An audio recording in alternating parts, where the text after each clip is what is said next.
In this week's gospel, Jesus calls himself the gate of the sheepfold. And this is in a larger theme of sheep, right? And so this Sunday is traditionally called Good Shepherd Sunday because of Jesus sharing with us about himself being the good shepherd.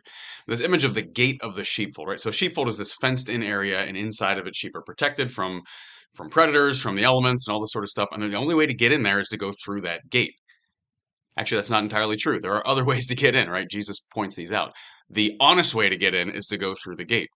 If you're hopping over the fence, it's because you're being dishonest in some way. You're a thief. You're a robber. And so Jesus identifies himself as the gateway. What is he saying by this? He's saying the only legitimate way to get into that sheepfold, to the protection and the care and all the stuff that goes along with being the sheepfold, is to go through Jesus. He is the way, the truth, and the life, right? He is the gate of the sheepfold.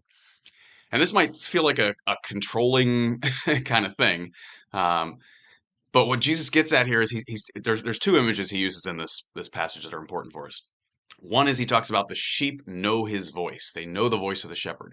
From this intimate familiarity with the shepherd, they hear his voice over and over and over. That means he's not a silent shepherd. He's constantly talking to them so they can get used to his voice, so they know his voice. So when they hear other voices, they don't follow those, they'll follow his.